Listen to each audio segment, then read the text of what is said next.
Bonjour et bienvenue. Aujourd'hui, on va décortiquer une finale de football assez incroyable. Une finale qui ne s'est pas vraiment jouée sur le terrain, mais plutôt dans les bureaux d'un comité. Alors, plongeons directement dans le vif du sujet avec le verdict. Le verdict final est assez stupéfiant du jury d'appel de la CAF, la Confédération africaine de football. C'est cette phrase qui a tout scellé et qui a officiellement couronné le Maroc champion. La grande question qui se pose, c'est comment est-ce possible? Comment une finale d'un tournoi aussi important peut se terminer comme ça? Avec une équipe qui perd par forfait et un score de 3-0 qui est décidé par des officiels. Pour bien comprendre comment on en est arrivé là, il faut faire un petit retour en arrière. On va retracer ensemble tout le processus qui a conduit à cette décision finale. Et là, c'est un point absolument crucial à comprendre.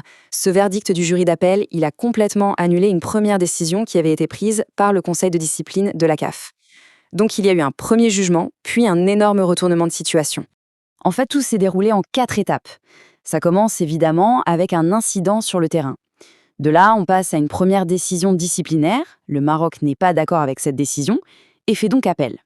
Et ça nous amène à la 4e et dernière étape, la décision finale du jury d'appel.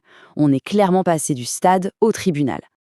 Bon, maintenant, rentrons dans le dur, si on peut dire. On va aller voir de plus près comment des articles très précis du règlement officiel ont pu mener à une conséquence aussi radicale. Le jury d'appel a estimé que le comportement de l'équipe du Sénégal était une infraction directe à un article bien précis, l'article 82. C'est l'article qui encadre la conduite et les obligations des équipes. Et voilà le point clé, le mécanisme qui a tout déclenché. Une fois que le jury a décidé que le Sénégal avait enfreint l'article 82, un autre article s'applique automatiquement, le 84. Et cet article 84 ne laisse aucune place à l'interprétation, il impose le forfait. C'était inévitable.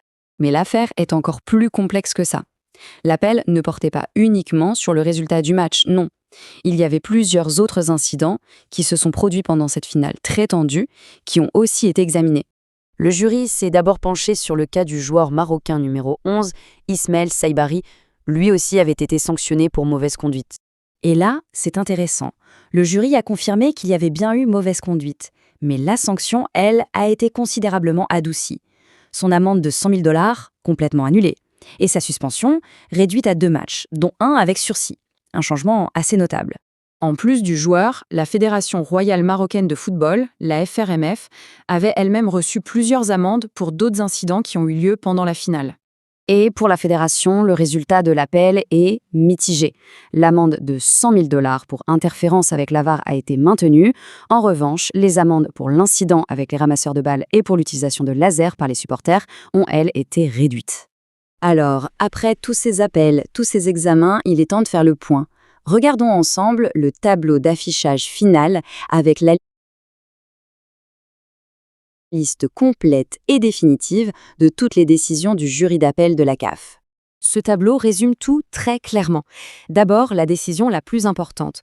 Le Sénégal perd par forfait, le Maroc gagne 3-0. Ensuite, la sanction du joueur Ismaël Saibari est bien plus légère qu'au départ. Et enfin, pour les amendes contre la fédération marocaine, une est confirmée et 2 autres sont réduites. C'est l'épilogue juridique complet de cette finale. Et pour finir, la déclaration officielle se termine en précisant bien que toutes les autres demandes qui avaient pu être faites pendant ces appels ont été rejetées. Tout ça nous laisse avec une question assez profonde sur l'autorité dans le sport.